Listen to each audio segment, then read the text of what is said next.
DPM. Ada membawa materi.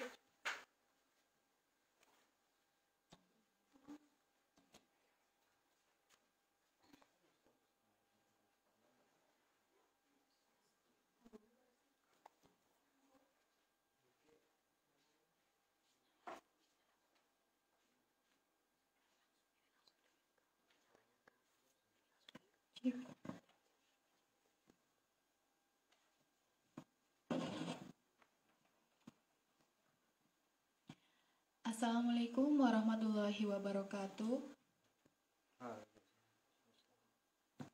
Yang saya hormati Dekan Fakultas Pertanian dan Perikanan Universitas Muhammadiyah Purwokerto, Ibu Sulistiani Budiningsih SPMP. Yang saya hormati Ketua DPM Fakultas Pertanian dan Perikanan Universitas Muhammadiyah Purwokerto, Saudara Takian Abdullah. Dan yang saya hormati pula Gubernur BEM Fakultas Pertanian dan Perikanan Universitas Muhammadiyah Purwokerto, Saudara Hafidz Firmansyah. Pertama-tama, marilah kita panjatkan puja dan puji syukur kehadirat Allah Subhanahu wa Ta'ala karena limpahan rahmat-Nya sehingga kita dapat berkumpul pada siang hari ini dalam acara diskusi online UMKM Tani. Sholawat serta salam tak lupa kita panjatkan untuk junjungan kita Nabi Muhammad SAW karena beliau telah membawa kita dari zaman yang terang benderang seperti ini.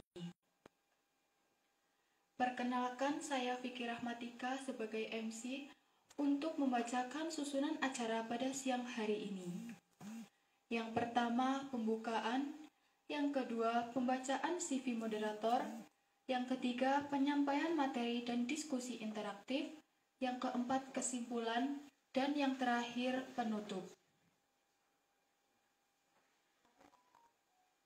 Untuk yang pertama, marilah kita buka acara ini dengan bacaan basmalah bersama. Bismillahirrahmanirrahim. Meningkat acara yang kedua yaitu pembacaan CV moderator. Untuk CV moderator sebagai berikut. Nama, Raudhoh Halimatus Zuhro.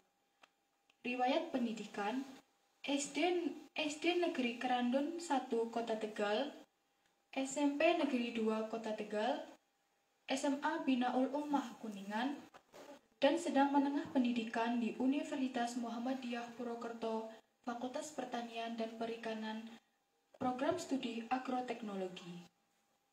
Pengalaman organisasi 2016, pemimpin redaksi majalah sekolah buletin SMA Binaul Ummah Kuningan, 2018-2020 sebagai Bendahara Dewan Perwakilan Mahasiswa Fakultas Pertanian dan Perikanan Universitas Muhammadiyah Purwokerto, 2020-2021 sebagai Sekretaris Dewan Perwakilan Mahasiswa Fakultas Pertanian dan Perikanan Universitas Muhammadiyah Purwokerto, 2019-2021 sebagai Kepala Divisi PSDM Lembaga Pers Mahasiswa Baskara Universitas Muhammadiyah Purwokerto. Prestasi Partisipan Agri Relationship ASEAN University Network Aceh 2019, kontributor buku cerpen, puisi, dan dongeng 2020. Anggota PKM Pengabdian Masyarakat lolos Dikti 2020. Alumni Sekolah Kader Pengawas Partisipatif Bawaslu Jawa Tengah 2020.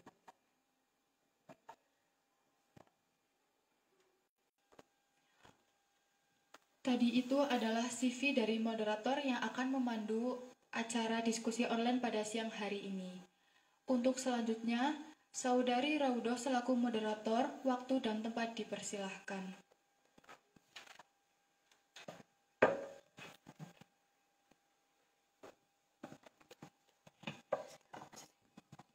Cek. Oke. Bismillahirrahmanirrahim. Warahmatullahi wabarakatuh. Waalaikumsalam. Selamat sore kawan-kawan semua. Sore kali ini kita semua berjumpa secara virtual dalam acara diskusi online yang diselenggarakan oleh BEM Fakultas Pertanian dan Perikanan Universitas Muhammadiyah Purwokerto yang bekerja sama dengan Esa Flora, Bogor. Nah, pada sore hari ini kita akan membahas terkait sebuah satu topik, yaitu peluang usaha perbanyakan tanaman hias melalui kultur jaringan. Nah, seperti yang kita ketahui nih, biasanya kalau teman-teman atau orang pada umumnya atau teman-teman mahasiswa mau mencari peluang usaha, biasanya bingung nih. Kita mau jualan apa ya? Mau pakai produk apa ya? Gitu kan. Nah, ternyata biasanya kan kita semua biasanya kalau misalkan nyari dana usaha atau mencari uang buat sponsorship atau untuk sebuah kegiatan, kita jual-jualannya makanan seperti roti, agar-agar, dan lain sebagainya gitu. Nah, ternyata ada salah satu celah di bidang pertanian yang pada prosesnya itu bisa dijadikan sebuah peluang usaha seperti jualan pupuk, jualan hidroponik, dan salah satunya ini jualan tanaman hias yang diproduksi melalui perbanyakan kultur jaringan. Nah, kultur jaringan sendiri sebenarnya merupakan sebuah perbanyakan tanaman di mana dia memiliki keunggulan bisa menghasilkan tanaman secara cepat, secara banyak, dan juga memiliki bibit yang sama seperti indukannya. Jadi kalau misalkan kita udah otak-atik tanamannya biar dia bisa tidak menghasilkan biji, nanti bisa digunakan dengan kultur jaringan. Nah, ternyata Bapak pembicaranya atau Pak Edi ini sudah datang, sudah bergabung sama kita. Selamat sore Bapak, perkenalkan nama saya Raudo, saya nantinya akan memandu pada acara sore hari ini. Nah, untuk mempersingkat waktu, maka saya akan membacakan kurikulum vitae dari Bapak Insinyur Edi Sandra MSI. Dengan riwayat pendidikan perguruan tinggi, S1 Sarjana IPB, Program Studi Biologi, S2 Pasca Sarjana IPB, Program Studi Ilmu Pengetahuan Kehutanan, dan S3 Pasca Sarjana IPB, Konservasi Biodiversitas. Selain itu, beliau telah mengikuti pelatihan profesional pada tahun 2020 dengan jenis pelatihan Metode Partisipasi Masyarakat 4.0 dengan penyelenggara LPPM IPB, dan juga pelatihan karakteristik sosmed dari Direktorat SDM IPB University. Selain itu, Bapak Edi sendiri merupakan sebuah dosen, sebuah kebanggaan bagi saya yang jadi mahasiswa di UMP gitu, bisa ketemu sama dosen IPB. Ya, orang mana sih yang nggak pengen masuk IPB gitu ya Pak ya? Nah, beliau ini mengajar dengan mata kuliah Konservasi Sumber Daya Alam Hayati di Fakultas Kehutanan IPB dari 2005 dan juga mata kuliah Etnobiologi Hutan dari 2005. Nah, selain itu Bapak ini menjadi ketua penelitian dari tahun 1996 hingga sekarang dengan judul Inisiasi Berbagai Jenis Tanaman, Pule, Jeletung, Labu, Ramin, Gerunggang, Sungkai, jenis anggrek, dendrobium, kelapa pandan, dan banyak sekali. Mungkin teman-teman kalau misalkan ada yang kepo dengan penelitian Pak Edi bisa lihat langsung di Google Scholar karena biasanya di situ terangkum banyak sekali penelitiannya. Nah, selain itu Pak Edi ini sudah mengeluarkan buku, makalah, dan juga menjadi reviewer dari jurnal. Bukunya ada dua, yang pertama buku panduan dan praktek kultur jaringan skala rumah tangga, dan juga rahasia membuat tanaman mutasi dan variegata. Kebetulan saya bawa bukunya Pak. Saya lagi baca bukunya, pinjam dari Mbak Laboran, belum selesai dan seneng banget ternyata lagi baca bukunya, belum selesai baca, malah ketemu sama tulisnya, ya Allah, keren banget. Nah terus beliau menjadi reviewer di jurnal dengan judul Respon Pertumbuhan Stek Gideonops vestigi terhadap pemberian tingkat konsentrasi hormon IBA. Nah, lalu ada satu lagi. Pak Edi juga telah mengisi berbagai kegiatan profesional atau pengabdian kepada masyarakat. Pada tahun 2021 telah menjadi pembicara dalam kegiatan menjadi biopreneur tanaman hias di masa pandemi COVID-19. Webinar nasional yang diselenggarakan oleh Bioindustry Innovation Club Fakultas Biologi Universitas Nasional dan juga launching program terbaru Esa Flora yang telah dilaksanakan pada workshop Makodes Tanaman Cimanggu Bogor. Nah, setelah pembacaan CV selesai nih, kita langsung saja kita diskusi bareng, ngobrol bersama Pak Edi dengan topik peluang usaha perbanyakan tanaman hias melalui kultur jaringan. Silakan Bapak. Baik, terima kasih banyak. Kedengaran suara saya? Ya, kedengaran Pak. Ya, alhamdulillah. Baik, saya akan memberikan sedikit ancingan lah terkait dengan materi yang diberikan, dan ini bisa menjadi suatu alternatif bagi mahasiswa yang nanti bila sudah lulus bahkan berkeluarga bisa mengambil alternatif usaha ini karena bisa dilakukan di rumah. Dan bidang ini sangat menyenangkan ya bagi yang suka tanaman ya, yang suka tanaman. Nah, di dalam materi ini sebenarnya saya singkat aja ingin menyampaikan bahwa usaha tanaman hias dari rumah itu sangat dimungkinkan ya. Sangat dimungkinkan. Kenapa demikian? Karena sebenarnya kita bisa melakukan suatu usaha yang kita bisa meng-create, membuat varietas unggul. Kita bisa membuat suatu perlakuan untuk bisa membuat tanaman itu menjadi lebih cepat pertumbuhannya. Itu dengan memahami bagaimana kita penggunaan hormon di luar maupun di dalam kultur jaringan. Ya. Nah, jadi usaha di rumah ini merupakan suatu usaha yang sangat cocok karena tidak memerlukan modal yang sangat besar, karena terkait dengan kultur jaringannya juga kita sudah memodifikasi dari tahun 94 sampai sekarang dan benar-benar skala rumah tangga ya. Kita Esavora sudah melakukan itu dan melakukan modifikasi alat bahan dan sebagainya sehingga benar-benar kultur jaringan bisa dilakukan skala rumah tangga. Nah, yang ingin saya sampaikan bahwa kalau kita memang mau usaha tanaman hias, ada beberapa hal yang perlu dipelajari di sini, bukan dipelajari ya. Jadi maksudnya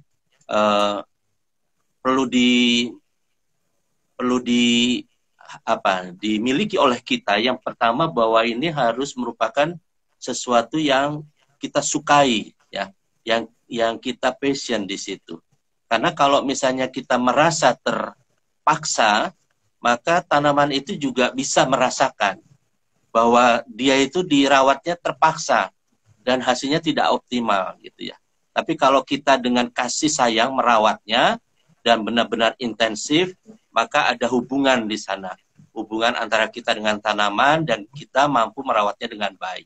Apalagi ada asupan terkait dengan teknologinya dan sebagainya tadi itu. Nah, pada kondisi pandemi COVID saat ini, maka usaha di rumah itu sangat cocok sekali karena hampir semua orang work from home ya. Hampir semua orang stay at home dan menjenuhkan. Apalagi kayak seperti sekarang kondisi milenial seperti sekarang bahwa orang itu bisa menjadi pembeli dan juga bisa menjadi penjual sekaligus ya. Prinsipnya itu sederhana sebenarnya. Asal Anda punya barang atau Anda tahu ada barangnya dan itu clear, benar, dan Anda mampu memberikan harga yang jauh atau lebih murah dibandingkan yang di pasaran, maka Anda bisa menjual barang tersebut. Ya. Apa yang saya sampaikan ini adalah terjadi di para petani di daerah Ciapus, Bogor. Daerah Taman Sari Ciapus Bogor itu hampir ratusan para pemuda dan petani tanaman hias itu benar-benar hujan dolar. Kenapa? Karena hanya dengan mengupload di IG dan Facebook, mereka langsung kontak dengan seluruh dunia. Dan bahasanya juga bahasa Inggris seadanya, ya. Tapi mereka kelebihannya adalah memiliki tanaman-tanaman yang keren, yang hebat gitu ya. Sehingga orang dari seluruh dunia tadi itu mau datang dan beli ke mereka. Bahkan pada zaman seperti sekarang ini yang masih terhambat oleh COVID ini, mereka langsung itu minta. Jadi para petani, anak-anak muda di sana itu langsung ekspor tanaman hias, gitu ya. Bahkan kayak sekarang ini ada 13 eksportir di Ciapus. Jadi ini saya ingin menyampaikan bahwa tren tanaman hias saat ini itu berbeda trennya dengan tanaman hias pada waktu zamannya Anturium, ya, gelombang cinta. Itu waktu itu dia lokal Indonesia. Kalau sekarang trennya mendunia. Dan ini terkait dengan keindahan, keanekaragaman tanaman hias tropis Indonesia yang ternyata sangat beragam. Ya. Kenapa harganya bisa menjadi sangat tinggi melambung? Karena tadi itu levelnya dunia. Orang luar negeri yang kesejahteraannya memang sudah tinggi, sudah maju dari negara-negara maju, mereka membeli tanaman tadi itu hobis itu memang harganya dolar dan mereka anggap itu sesuatu yang wajar. Tapi buat orang kita itu bisa menjadi sangat tinggi, ya itu. Dan itu yang menjadikan harga kenapa menjadi sangat tinggi. Dan hebatnya Indonesia, orang Indonesia lebih hebat lagi, ya. Kenapa? Karena begitu tren di Indonesia, maka tren di seluruh dunia. Karena pasar di Indonesia itu adalah pasar yang sangat besar. Begitu di Indonesia rame, tren, maka seluruh dunia tadi itu ketularan. Dan ini levelnya sudah mendunia. Dan kalau kita lihat data dari Badan Statistik itu ya, bahwa nilai devisa dari pemasukan ekspor tadi itu melonjak sangat tinggi, ya, sangat tinggi itu. Dari beberapa webinar yang kita lakukan, ini memang benar-benar sangat spektakuler. Nah, apa yang bisa kita dan Anda mahasiswa lakukan? Ya tadi itu sederhana. Banyak mahasiswa saya yang dia hobi tanaman tadi itu ya main ke Ciapus, dia potret-potret dan sebagainya. Terus kemudian di tempat saya dia potret juga. Terus tanya harganya berapa, boleh nggak Pak saya resell, saya jual lagi dan sebagainya. Monggo silahkan kan gitu ya. Terus dia upload di IG-nya dan ternyata running seperti itu ya. Dan itu bisa menjadi suatu pendapatan yang menjadi lumayan buat pemasukan yang bagus kan gitu. Apalagi sekarang kembali ke tadi itu yang penting adalah kepercayaan orang tadi itu. Nah, yang ingin saya sampaikan di sini adalah terkait dengan kultur jaringan skala rumah tangga. SH Flora sudah berusaha untuk memasyarakatkan kultur jaringan ini. Dan yang dilakukan di dalam kultur jaringan ini adalah bagaimana kita bisa melakukan seluruh proses tahapan teknis tadi itu dengan kondisi seadanya, skala rumah tangga. Bahkan bagi mahasiswa yang misalnya tidak punya modal sekalipun, dia bisa menjadi para pengkultur konvensional, ya, atau para pengkultur tradisional yang dia berperan sebagai plasma. Jadi di rumahnya hanya bermodal enkas, kotak kaca, terus kemudian dia memperbanyak sendiri kulturnya. Nah itu bisa didapat di SH Flora dan melakukan perbanyakannya sendiri. Sebagai contoh gambaran bahwa satu media kultur itu harganya cuma Rp5.000. Satu botol kultur yang aglonema misalnya, atau misalnya sekarang yang ramai itu Pilo, beberapa waktu yang lalu saya sempat menjual 6 botol itu 16 juta. Ya. Jadi satu botol harga Philodendron White Knight itu 4 juta. Ya. Padahal tadi itu 4 juta tadi itu kalau kita perbanyak itu bisa menjadi kira-kira menjadi 10 botol dalam waktu 3 bulan. Coba Anda bayangkan. Nah hanya masalahnya adalah keterampilan untuk menginisiasi tadi itu memang agak sulit ya didapat. Karena keberhasilannya 0-10% saja. Maka tadi itu SH Flora berusaha berbagi tadi itu. Di SH Flora kita ada koleksi sebanyak 337 jenis berbagai macam tanaman kultur ya. Itu sudah steril. Jadi sebenarnya banyak pihak masyarakat tinggal memperbanyak itu seperti itu ya. Nah, banyak lagi nanti metode-metode yang bisa kita berikan dan itu sudah kita coba sebarkan di channel YouTube SH Flora ya. Ada bagaimana teknik membuat raksasa, teknik membuat mutasi, teknik mengawetkan, teknik membuat kerdil, teknik membuat buah tanpa biji dan sebagainya, itu adalah strategi untuk membuat kita menang di dalam bersaing di pasar. Ya, intinya seperti itulah gambarannya. Ya, dan akan lebih baik kalau kita mendingan diskusi saja menjawab pertanyaan dari para audien. Itu aja dari saya. Terima kasih, Mbak. Oh iya, baik, terima kasih Bapak. Menarik sekali ya Pak. Tadi saya sempat kepikiran, gimana, saya mau tanya nih Pak, gimana caranya membawa LAF, laminar airflow, yang biasanya ada di lab, itu dalam skala rumahan itu nanti bentukannya kayak gimana Pak? Soalnya saya kemarin belum ada kepikiran gitu. Nanti biasanya kan kalau sebelum kita nanam, buat motong-motong explant, buat sterilisasi explant dan sebagainya, kan biasanya kan kita disinari UV dulu ya Pak. Kalau misalkan membuatnya di dalam skala rumah tangga, itu nanti bentukannya kayak seperti apa gitu? Ya, pertanyaannya bagus ya.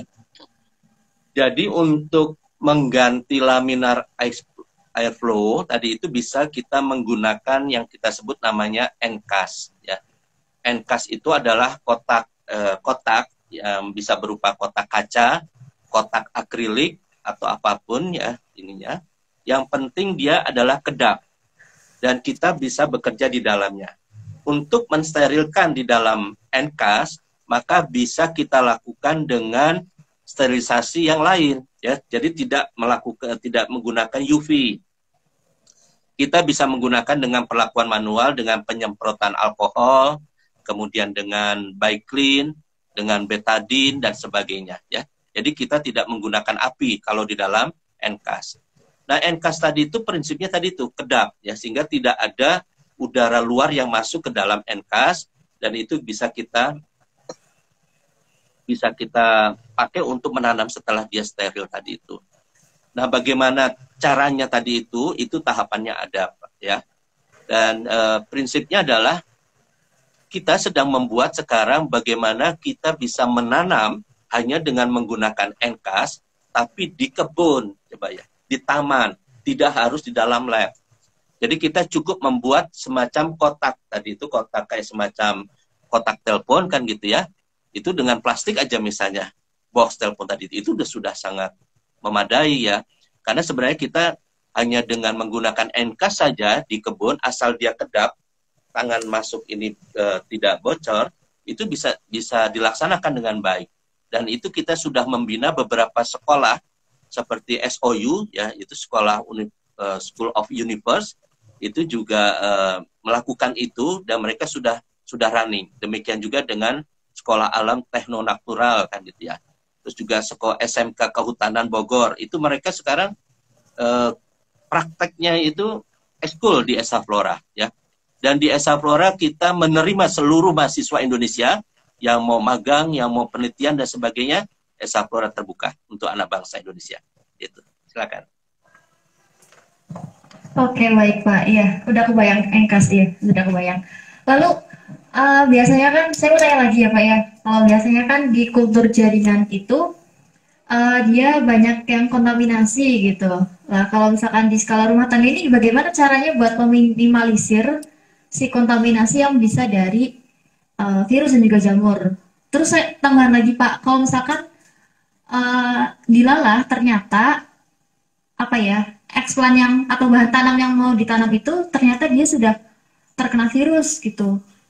Tapi kan kalau kena virus kan biasanya kan, nah saya masih bingung itu disebut kontaminasi atau tidak. Soalnya virus itu kan ada di dalam tubuh si explantnya ya Pak ya. Jadi kita nggak bisa lihat, maksudnya nggak kelihatan dari luar kayak bentukan bakteri atau jamurnya gitu.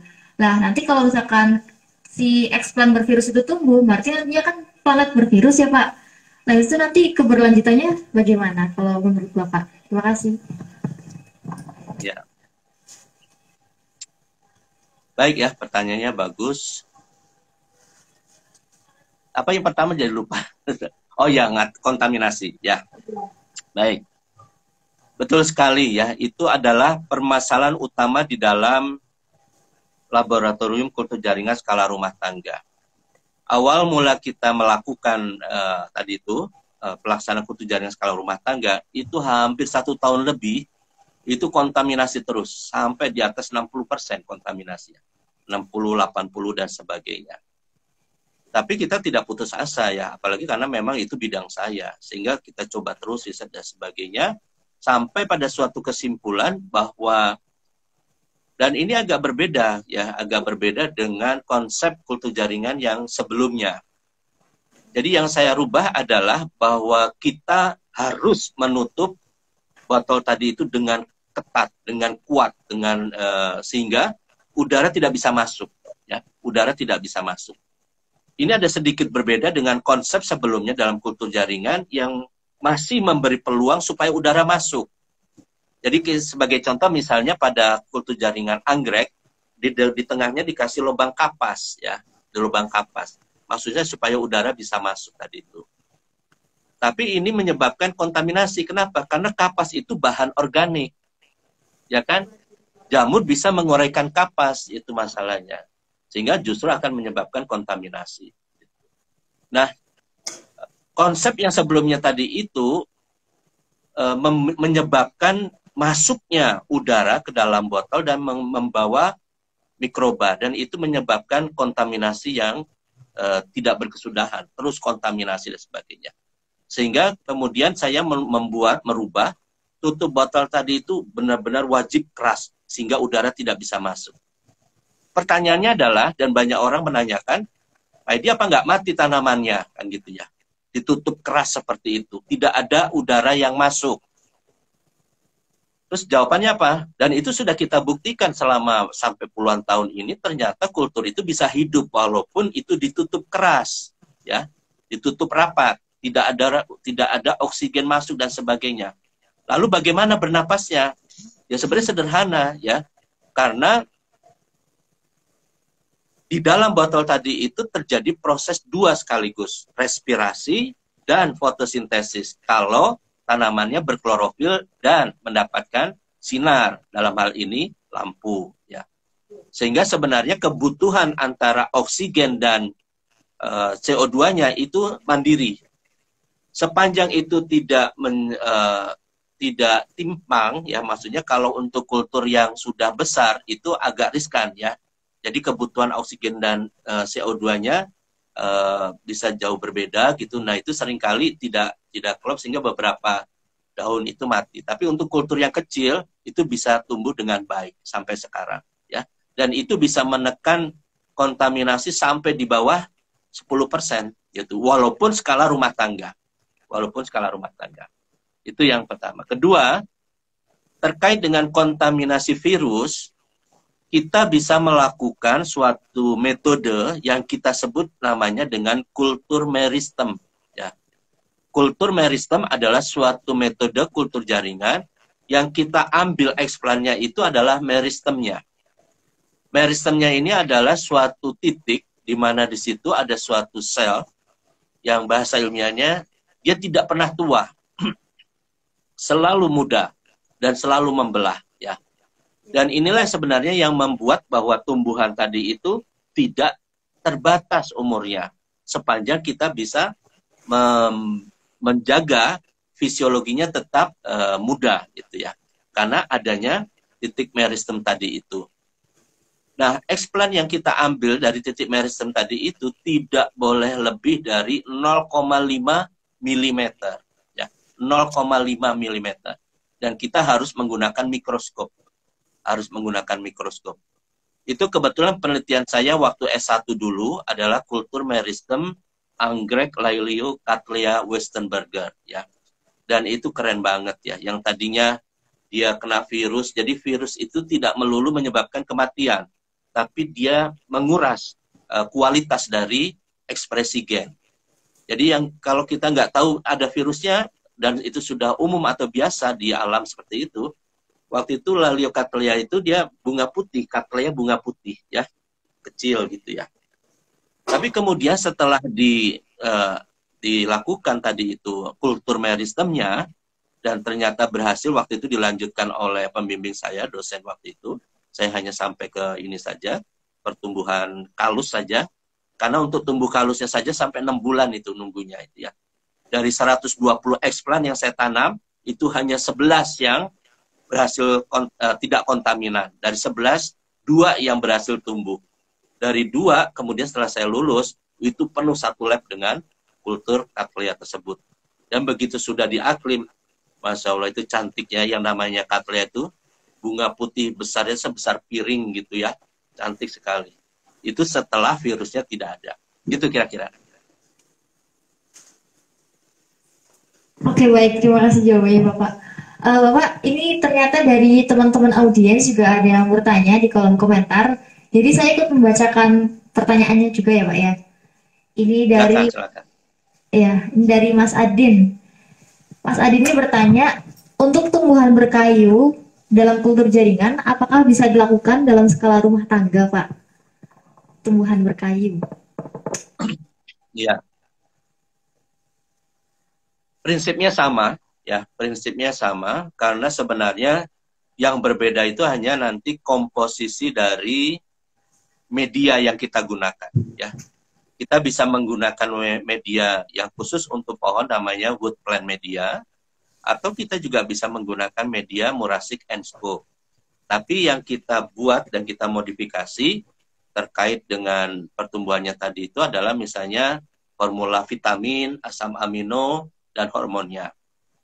Permasalahan di dalam kultur jaringan itu semua kumpul di kultur pohon tadi itu, kultur berkayu tadi itu. Karena masalah kontaminasinya sangat kuat, browningnya sangat kuat, pertumbuhannya sangat lambat, kan gitu ya.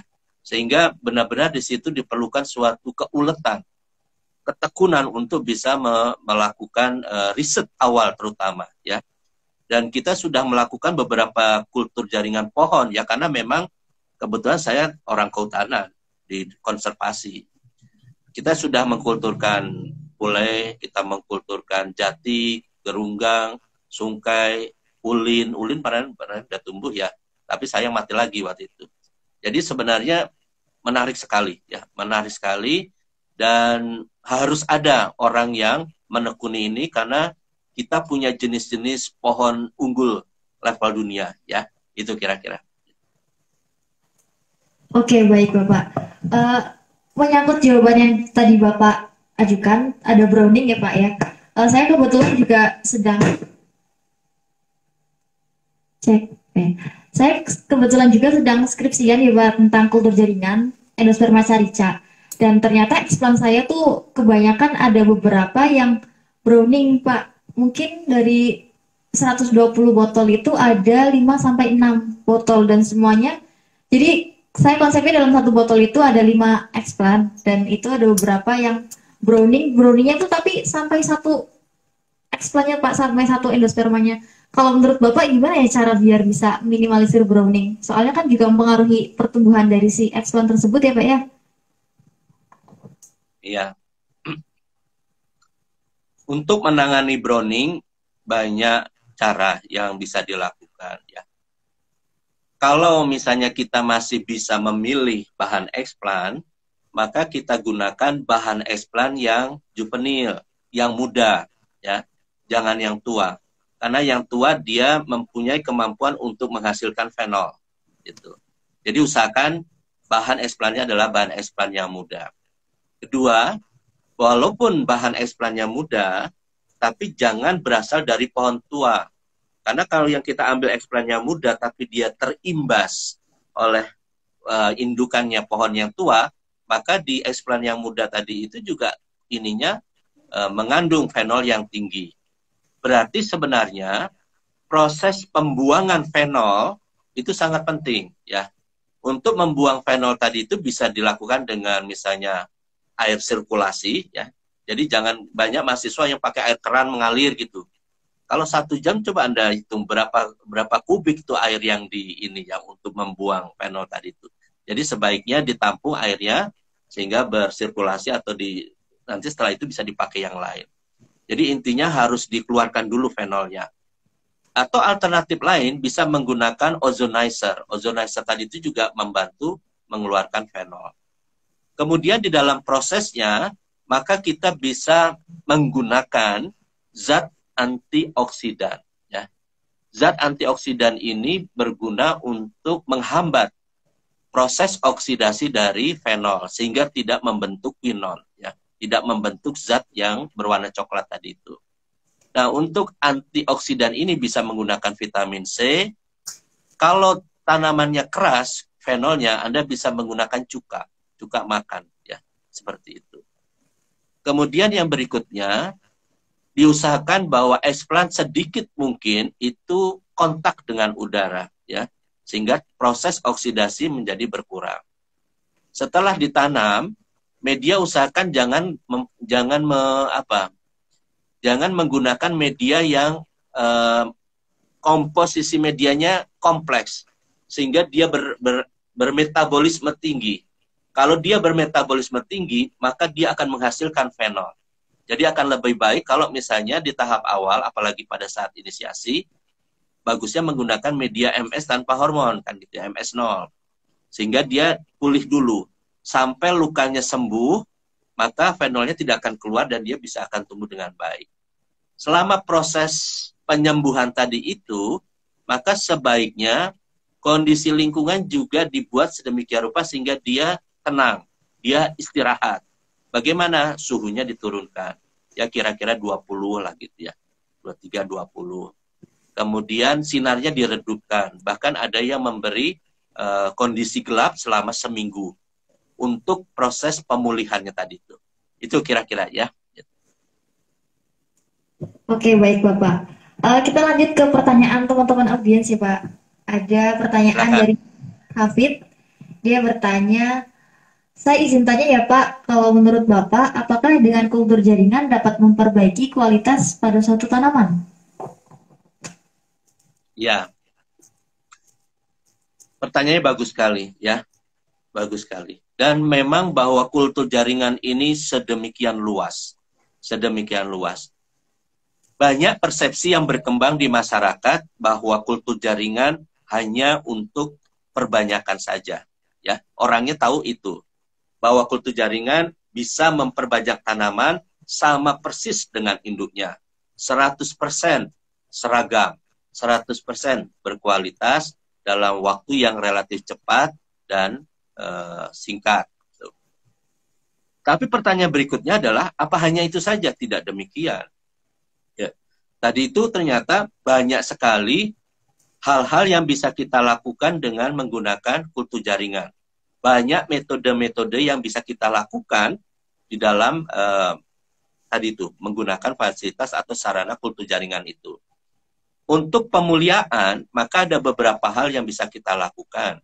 Yang pertama adalah misalnya kultur anter, ya. Kultur anter. Jadi kultur anter ini sebenarnya bukan anternya yang kita ambil, tapi polennya, ya. Polennya itu sel kelamin jantan. Kalau kita misalnya berusaha untuk mendapatkan gen yang resesif, maka kultur anter ini peluang untuk mencari gen-gen resesif yang unggul, yang belum pernah muncul di dunia ini. Karena dia tidak akan bisa muncul kalau dia bergabung dengan gen yang dominannya. Kan antara jantan dan betina tadi bergabung ya. Nah, kalau kita mengkulturkan satu saja dan menemukan ternyata gen yang resesif, maka itu kita akan menemukan suatu karakter yang belum pernah muncul di dunia ini. Itu yang pertama. Terus yang kedua, masih antar tadi itu kita bisa menghasilkan tanaman yang mini.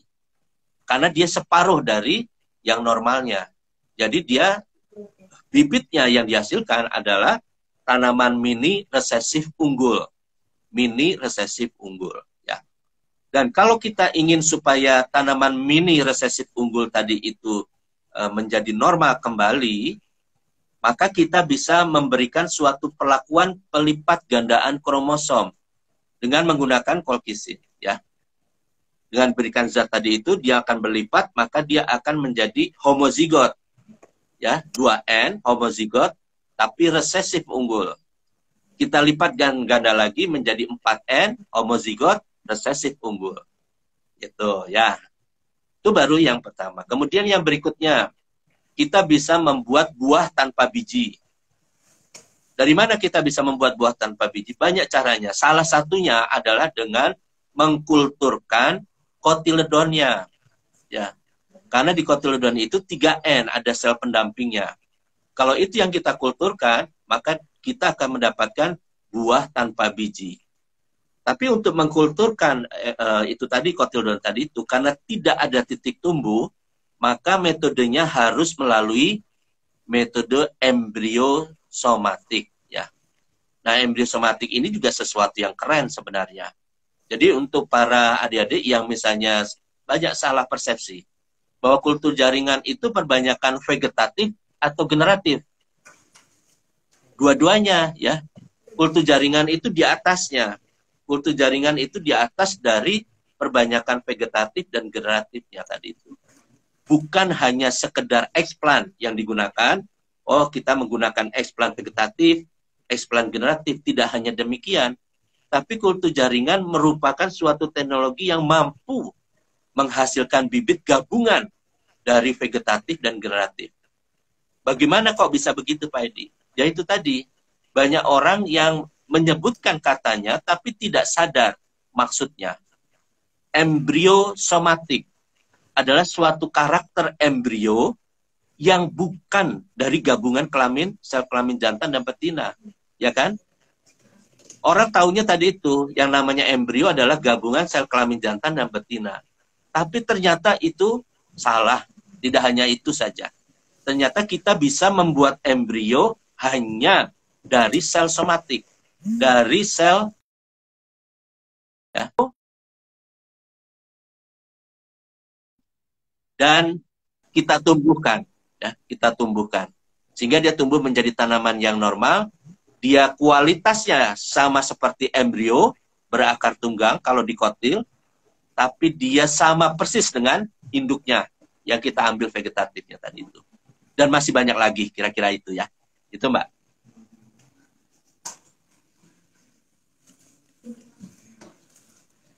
Silakan. Iya, iya, keren banget nih. Jadi apa ya, sebenarnya kultur jaringan tuh luas banget ya Pak ya. Cuman saya tadi masih agak kurang paham Pak mengenai yang kultur jaringan itu di atas vegetatif dan generatif. Mungkin bisa minta tolong diulang lagi Pak. Terima kasih. Iya. Maaf Pak. Ya, ulang ya. Jadi perbanyakan vegetatif itu karakter bibit yang dihasilkan itu adalah dia secara fisiologis sama dengan vegetatif induknya. Ya kan? Jadi kalau kita mencangkok tanaman dari pohon yang sudah berbuah, maka bibitnya tadi itu bisa langsung berbuah. Dan karakternya sama persis dengan pohon yang kita ambil tadi itu untuk cangkokan tersebut. Itu vegetatif seperti itu. Tapi kelemahannya apa? Kelemahannya banyak pihak yang menganggap bahwa oh akarnya kurang bagus. Karena dia begitu dicangkok, disetek, maka akan menjadi akar serabut. Ya kan? Nah ini berarti untuk pohon kurang bagus. Untuk pohon karena dia nanti yang dipanen itu adalah batangnya, maka harusnya dia akar tunggang untuk dikotil. Jadi sebenarnya untuk tanaman hutan nggak bagus untuk vegetatifnya seperti itu. Berarti kultur jaringan tidak bagus. Itu yang saya anggap salah. Ya, nanti akan saya kasih tahu. Nah, bedanya apa dengan yang generatif? Generatif adalah suatu teknologi perbanyakan yang menggunakan biji. Karakter bibit dari biji itu adalah pertama, dia berakar tunggang. Kenapa berakar tunggang? Karena untuk yang dikotil, dia memang berakar tunggang tadi itu. Ya, disetting begitu dia ekspresinya muncul, setting keluar akarnya akar tunggang. Satu. Dan kedua, umurnya panjang karena dia juvenil. Pertumbuhannya cepat karena dia memang sudah disetting seperti itu. Itu adalah karakter biji. Kalau yang vegetatif tadi itu cepat berbuah, tapi cepat mati. Kalau ini umurnya panjang, tapi lama berbuah. Nah, kultur jaringan dengan adanya teknologi embriosomatik itu menggabungkan keduanya. Dia bisa cepat berbuah, tapi berakar tunggang, tumbuhnya bagus, umurnya panjang. Tuh kan keren ya. Itulah embriosomatik. Gitu.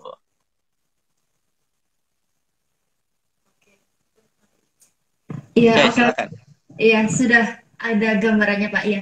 Kan kalau embriosomatik itu kan nanti biasanya ada tahapnya lagi ya Pak. Misal dari kalus nanti jadi bentuk-bentuknya kayak hati torpedo. Iya, saya baru Maaf ya Pak. Ih. Terus ini ada yang bertanya lagi ya Pak dari teman-teman audiens dari Mbak Mutia NLS. Apakah benar kultur jaringan dapat memproduksi tanaman dalam jumlah yang banyak dan cepat? Bagaimana dengan kualitas tanaman tersebut? Apakah masih dibilang unggul atau tidak? Seperti itu Pak. Iya. Kembali ke tadi, jadi kita mengevaluasinya berdasarkan prosesnya, kemudian apa yang terjadi, ya, apa yang terjadi. Kalau kita menggunakan bahan indukan unggul, dan kita mengambil bagian vegetatifnya, maka secara teoritis dia akan seragam, semuanya unggul, kan gitu. Tapi ada suatu statement lagi, karena ada suatu fenomena yang kita sebut variasi somaklonal. Adanya variasi yang disebabkan karena perbanyakan sel-sel somatik. Jadi kalau kita subkultur terus dan sebagainya, maka akan terjadi orang menganggapnya penurunan kualitas. Ya, penurunan kualitas. Sehingga banyak orang membatasi diri, subkultur hanya sekian kali. Ada yang 4 kali, ada yang 6 kali, ada yang 8 kali, dan sebagainya. Padahal, berdasarkan pengetahuan ilmiah, kita harus bisa membedakan mana yang itu merupakan ekspresi gen dan mana yang merupakan ekspresi dari fisiologi dan morfologi. Padahal yang tadi itu, subkultur tadi itu bukan ekspresi gen. Ya, itu terkait dengan umur, terkait dengan fisiologi dan sebagainya. Buktinya bahwa kita bisa menyimpan gen tadi itu tidur, ya kita tidurkan dan kita bangunkan lagi. Kita bisa mengambil ekspresi gen tanpa terikut karakter yang lain, termasuk virus dengan tadi itu kultur meristem tadi itu. Jadi kalau kita menggunakan kultur meristem, maka lepas tadi itu ininya, karakter fisiologi yang menempel tadi itu. Apakah dia fisiologinya sudah tua atau kerdil atau apa dan sebagainya. Tapi kalau ekspresinya kita ambil dari meristemnya, maka yang terambil adalah karakter gennya tadi itu. Ya, jadi kualitas di dalam kultur jaringan itu sangat ditentukan oleh SOP metodenya. Banyak sekali data, fakta, atau hasil kenyataan di masyarakat, kultur jaringan itu kurang bagus. Kenapa? Karena mudah busuk, daunnya letoy apa ya, lemas dan sebagainya, sehingga dianggap tidak bagus. Padahal ini disebabkan karena salahnya di dalam kita menyusun SOP di dalam pelaksanaan kultur jaringannya tadi itu. Itu ya. Silakan. Oke, baiklah Pak, terima kasih. Terus ada lagi nih Pak, pertanyaan dari Mbak Dianita Saada. Saya ingin bertanya Pak, apa yang terjadi pada eksplan jika dalam proses penanaman, eksplan banyak terjadi kontak dengan udara dan juga media apa dengan komposisi kompleks itu yang seperti apa? Maaf, kurang jelas Mbak, ulangi ya Pak. Apa yang terjadi pada eksplan jika dalam proses penanaman eksplan banyak terkena kontak dengan udara dan juga maksud Bapak yang tadi media dengan komposisi kompleks itu yang seperti apa ya Pak? Seperti itu. Ya. Jadi jangan salah persepsi ya. Tadi kita bicara pada konteks yang Browning, ya, konteks yang Browning. Tapi pada kaitan konteks pertumbuhan eksplan, maka kebutuhan udara ya maksudnya. Dalam hal ini kan di udara itu ada CO2 dan oksigen, ya. Itu sebenarnya sangat penting, ya, sangat penting. Tadi itu kan saya bicara mengenai botol yang ditutup rapat, ya kan? Botol kultur ditutup rapat itu bisa berfotosintesis sendiri, bisa berespirasi sendiri, sehingga kebutuhan CO2 dan O2-nya dianggap masih bisa terpenuhi pada kultur-kultur yang kecil, yang masih kecil. Tapi kalau sudah besar tadi itu perlu diperhatikan seimbang apa tidak dianya. Nah, oleh sebab itu ini adalah suatu keterbatasan. kita bisa menggunakan metode lain yang bisa lebih baik. Apa namanya? Bioreaktor. Ya. Bioreaktor itu adalah memasukkan udara steril ke dalam suatu tabung yang ada medianya di sana. Dia bergolak dan sebagainya. Dia mirip dengan shaker. Tapi kalau shaker tidak ada oksigen masuk, tidak ada udara masuk. Kalau bioreaktor diberikan udara masuk. Nah, itu kebutuhan pertumbuhannya jauh lebih cepat dibandingkan dari yang hanya terbatas udaranya di dalam botol. Sekarang ada teknologi lagi namanya TIS ya.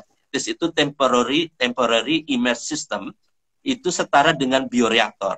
Cuma eksplannya dia statis, diam. Sehingga dia bisa tumbuh besar.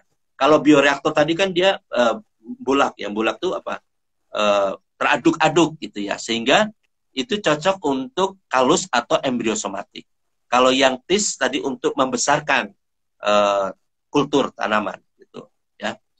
Jadi kalau terkait dengan kontak udara, kalau untuk menumbuhkan kultur itu lebih bagus kan gitu ya.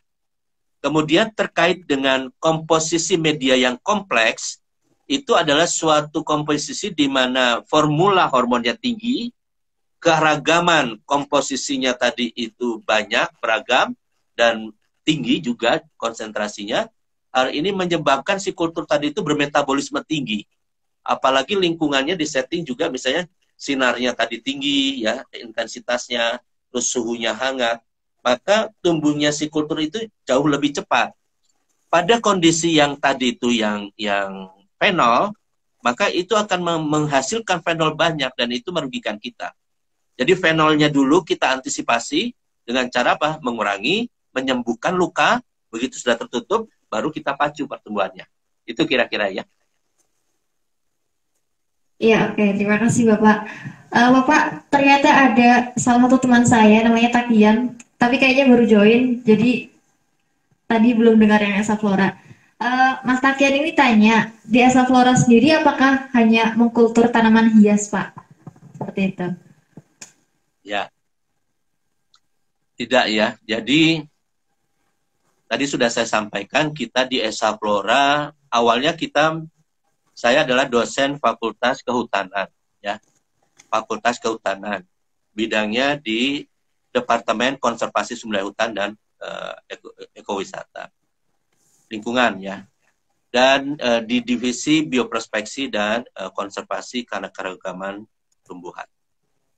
Nah, itu bidang saya seharusnya sekarang, kan gitu ya. Jadi yang saya tangani adalah terkait dengan tumbuhan liar, tumbuhan hutan, pohon, obat, hias, dan sebagainya terkait dengan biodiversity.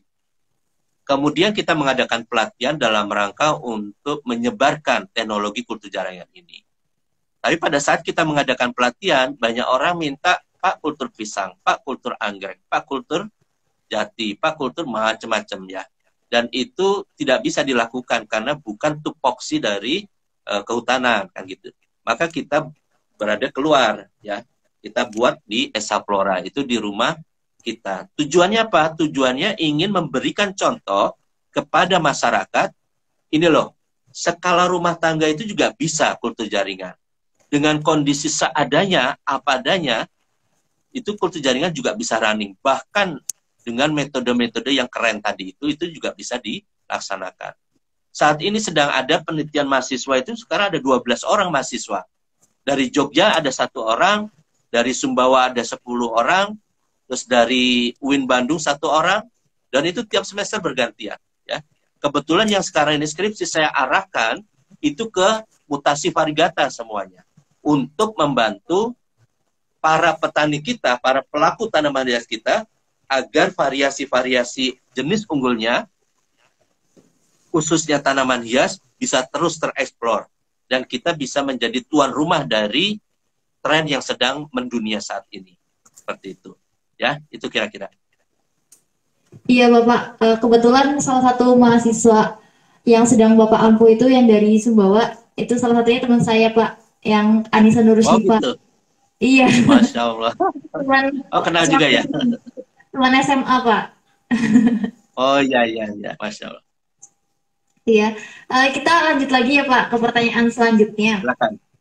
Ya, Ini ada yang tanya dari mana ini? Oh, dari panitia, Pak. Bagaimana strategi pemasaran yang dilakukan untuk pemula pelaksana UMKM tani? Oh, jadi ini tentang bagaimana sih Pak strategi pemasaran ketika produknya sudah ada? Mungkin lebih ke kayak gitu ya Pak. Iya, baik ya. Bagus tanyanya.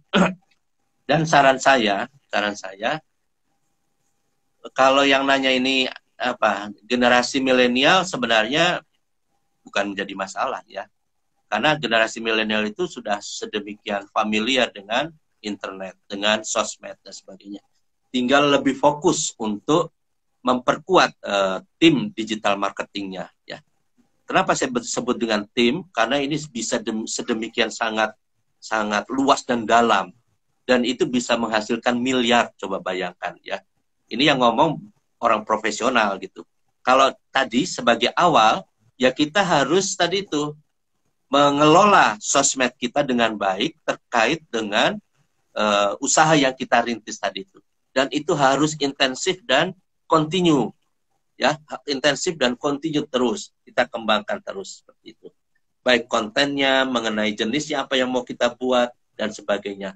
Yang jelas di sini adalah kita harus memberikan kepercayaan kepada orang bahwa kita memang menjual sesuatu yang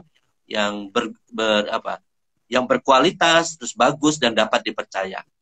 Nah, kemampuan kita tadi itu untuk melakukan bersosmed dengan baik, tadi melakukan pemasaran secara digital marketing itu menjadi suatu hal yang wajib untuk bisa memasarkan produk kita hanya dari rumah. Jadi sekarang tidak perlu toko, kita tidak perlu buka grocery di pinggir jalan. Cukup di rumah, cukup di-upload, dan gitu ya.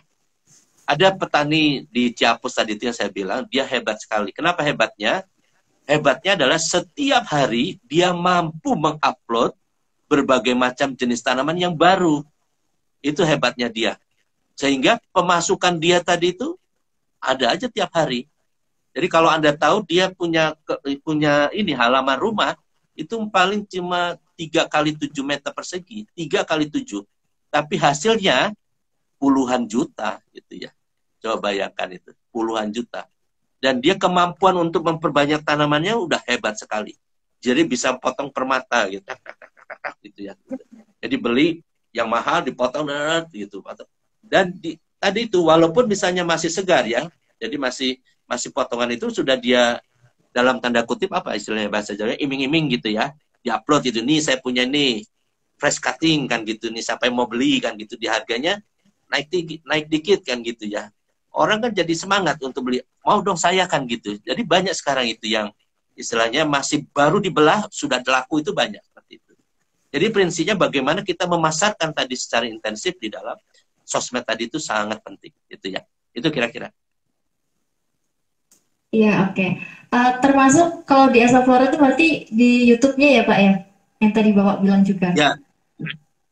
Jadi Iya. sebenarnya kita Esa Flora ini karena mengemban misi saya sebagai seorang dosen, maka Esa Flora ini sebenarnya bukan pure profit oriented ya.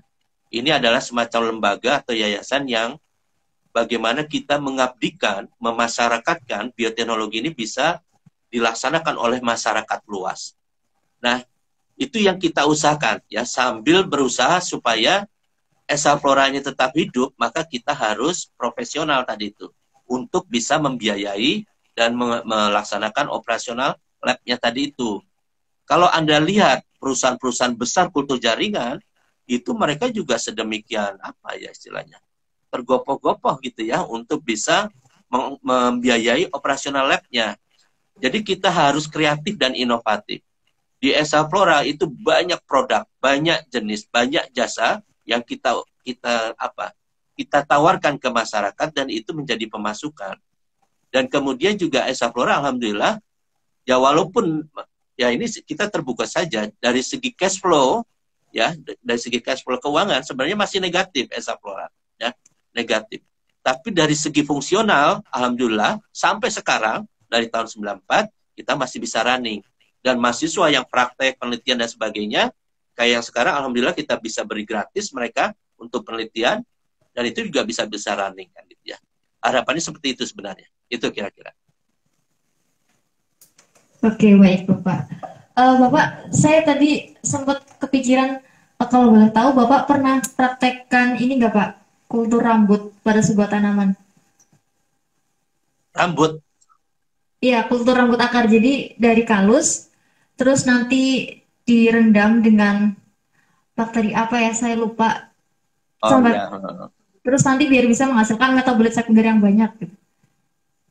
Iya. Kebetulan saya belum yang itu, menggunakan bakteri itu belum, tapi kita sudah melakukan kultur akar ya. Jadi kita menumbuhkan kultur akar, tumbuh dan sebagainya, dan memang terkait dengan metabolit sekunder ya, metabolit sekunder. Pada waktu itu yang kita gunakan adalah tanaman pule pandak. Kalau Anda pernah dengar pule pandak itu Rauwolfia serpentina. Itu tumbuhan obat yang sekarang sudah punah mungkin ya.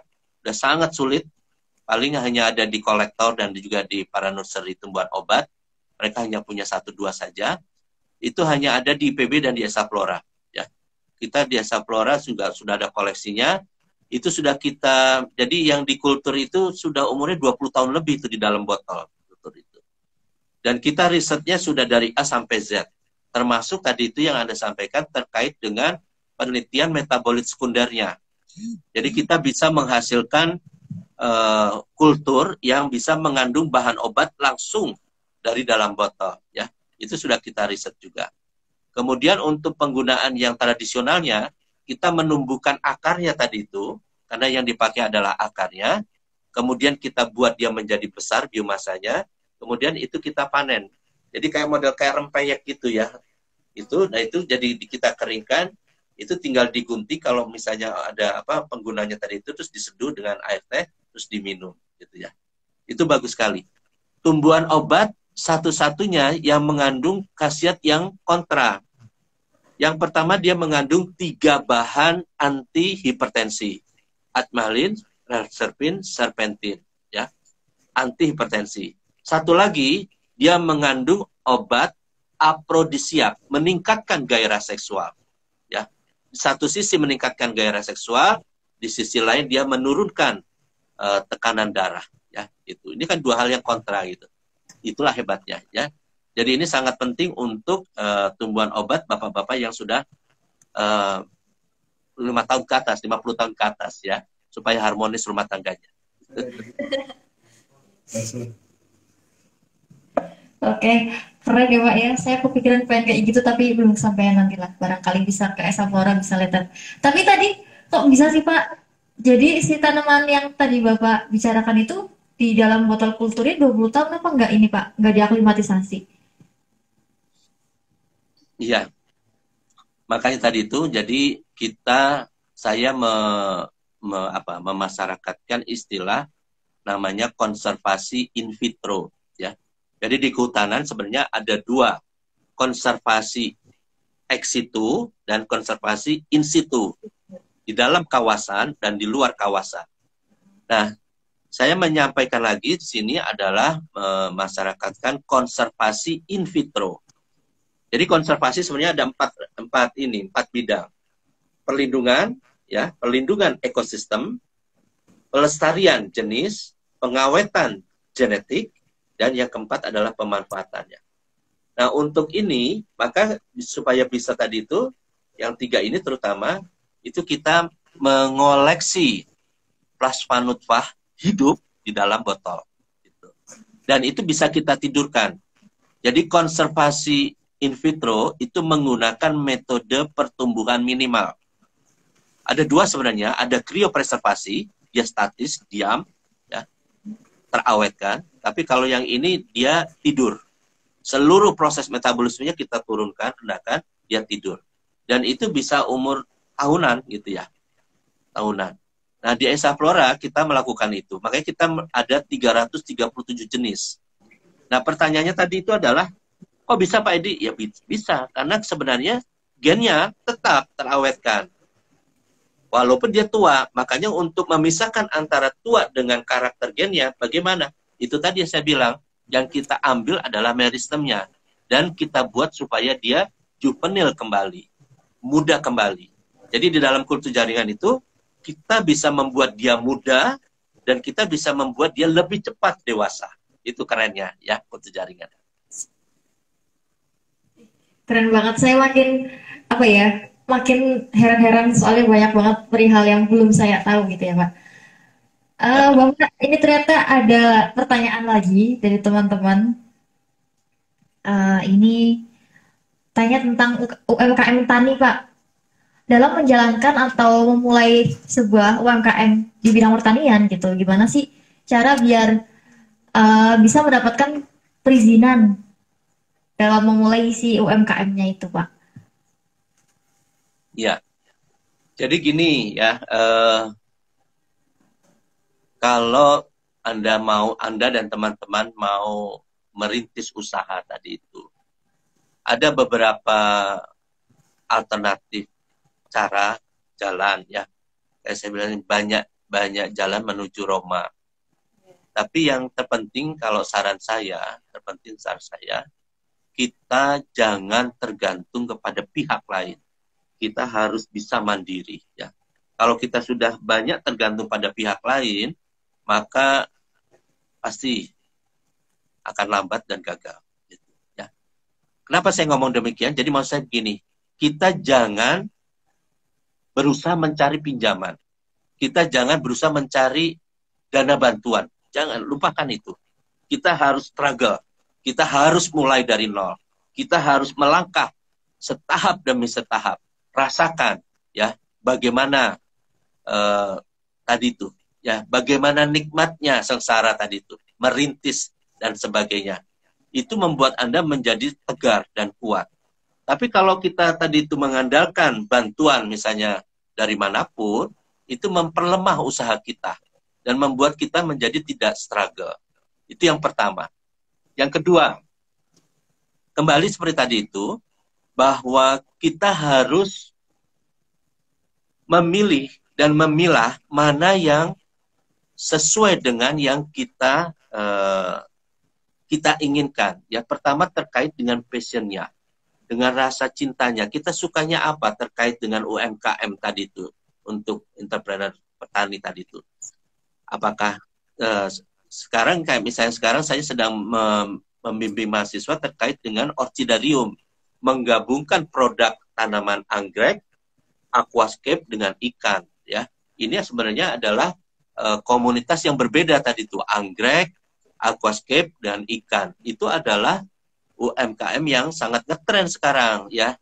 Sekarang ikan cupang, terus ikan yang apa tuh, banyaklah macam-macam itu ya, keren-keren banget itu. Kemudian juga dengan produk aquascape itu dari segi seninya dan sebagainya itu juga sangat bagus. Nah ini kita gabungkan dalam suatu produk namanya orchidarium. Dan itu kemarin mahasiswa ikut di dalam program PKM ya, nggak tahu entah menang apa enggak gitu ya. Tapi intinya adalah di situ bagaimana kita meneliti, memasukkan anggrek ke dalam air, menumbuhkan anggrek dalam air gitu. Nah ini selintas saja. Jadi intinya sebenarnya harus ada kreativitas, harus ada inovasi di dalam usaha yang kita lakukan. Jadi pertama adalah passion, kita suka. Yang kedua harus ada kreasi, harus ada sesuatu yang tidak dimiliki oleh orang lain. Apakah itu kemasan, apakah itu varietas, ataukah itu produk. Jadi produk itu adalah suatu spesifikasi tanaman dengan kemasannya dan sebagainya yang unik, yang cantik, yang menarik, yang tidak ada di tempat lain. Itu ya, itu namanya produk. Nah, itu bisa kita kreasikan berbagai macam gitu ya. Kalau Anda lihat misalnya dalam bentuk pot yang unik atau dalam bentuk misalnya hidroponik dan sebagainya atau vertical garden dan sebagainya, itu juga bisa menjadi suatu alternatif. Ya. Kemudian berikutnya lagi, kalau kita mau memanfaatkan tren, maka sebaiknya kita mengikuti tren tadi itu. Kita harus bersikap seperti busa. Jadi kita jangan sampai tenggelam di dalam gelombang tren sekarang ini. Kita harus berada di atas. Bagaimana supaya kita bisa selalu berada di atas? Maka kita harus care dengan tren tersebut. Bagaimana caranya? Pertama, kita harus bisa tinggal cari di YouTube saja channel-channel tadi itu terkait dengan tanaman aroid. Sekarang lagi rame tuh tanaman aroid ya. Bilo, terus juga anthurium, aglonema dan sebagainya sekarang ngetren. Harganya itu ratusan juta. Dan sebenarnya kita bisa sangat sederhana. Kita bisa ngambil untung di mana? Memindahkan dari produsen dengan harga murah ke komunitas dengan harga yang lebih tinggi. Itu sudah ada margin di sana.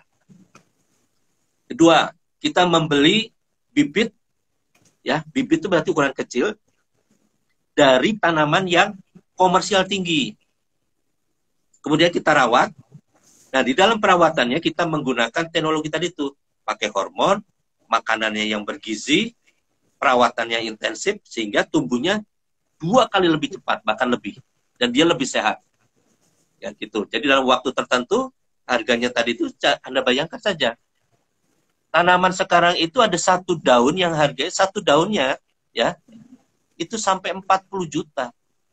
Monstera dan Sony itu sampai 20 juta satu daun. Gitu ya. Gitu. Jadi kalau kita bisa memperbanyak itu, tumbuh satu daun, itu keuntungannya sudah 1 juta. Padahal hanya kemampuan kita memperbanyak saja. Itu salah satu cara untuk mendapatkan margin keuntungan. Itu, ya. Dan tadi itu membuat variasi-variasi dari klon-klon yang kita miliki tadi itu dengan mutasi, dengan membuat raksasa dan sebagainya. Banyak hal lah. Jadi sebenarnya itu sudah saya tulis di makalah saya. Nanti kalau misalnya mau bisa dibagikan ya. Gitu.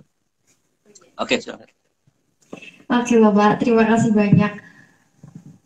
Iya, Bapak, mohon maaf sekali. Sepertinya masih banyak banget topik yang pengen saya tanyakan ke Bapak. Ataupun tentang pertanyaan-pertanyaan dari teman-teman yang belum saya sampaikan dan yang belum terjawab. Mungkin di lain waktu kita bisa bertemu lagi ya Pak ya. Barangkali ketemu di Zoom virtual seperti sekarang ataupun bertemu secara langsung. Ini kebetulan dari teman-teman panitia, ternyata waktunya sudah habis Bapak. Jadi kita diskusinya selesai di sini dulu ya Pak ya. Ya, terima kasih banyak ya. Iya, terima kasih juga Bapak. Nah, Esa Flora yang ingin saya sampaikan bahwa Esa Flora terbuka untuk semua Ananda ya, dari berbagai perguruan tinggi di Indonesia. Yang mau riset, yang mau penelitian, yang mau magang, yang mau PKL, silahkan kita terbuka. Kemudian kalau mau tanya dan sebagainya, bisa langsung ke nomor saya sudah ada kan di HP, silahkan aja kalau perlu. Atau bisa di YouTube, atau di Facebook, atau di IG, dan sebagainya. Ya, insya Allah saya dengan senang hati. Itu aja, terima kasih. Ya baik, terima kasih banyak Bapak. Lalu saya akan bacakan kesimpulan untuk hari ini ya Pak ya, mengenai topik pembicaraan kita terkait peluang usaha perbanyakan tanaman hias melalui kultur jaringan. Kesimpulan dari saya cukup singkat saja. Saya ambil dari beberapa perkataan yang Bapak sampaikan mengenai banyak jalan menuju Roma. Banyak jalan menuju Roma. Apapun jalannya, kita tempuh saja selagi apa yang menjadi tujuan kita itu memang passion kita. Ya, seperti itu ya Pak. Apapun topiknya, apapun jalannya, kalau misalkan kita semangat, kita biasanya sebuah hal itu bisa berjalan karena kita menyukainya ya Pak ya. Dan kalau kita sudah suka, biasanya pasti ada aja jalan yang bisa kita tempuh untuk bisa menyelesaikan dari tujuan kita tersebut. Baik Bapak, terima kasih banyak atas waktunya, atas ilmunya. Semoga kapan-kapan kita bisa ngobrol lagi ya Pak ya. Ya. Iya, saya sebagai moderator dan mewakili teman-teman panitia menyatakan undur diri dulu ya Pak. Terima kasih banyak atas waktunya. Semoga teman-teman yang ikut hadir dalam diskusi virtual kali ini bisa menambahkan ilmu dan juga bisa menambahkan pengalamannya. Semoga tidak kapok dengan diskusi virtual karena kita masih terhalang COVID-19. Sehat terus Bapak, saya Raudo menyatakan undur diri. Wassalamualaikum warahmatullahi wabarakatuh. Waalaikumsalam. Waalaikumsalam warahmatullahi wabarakatuh. Terima kasih ya. Mudah-mudahan.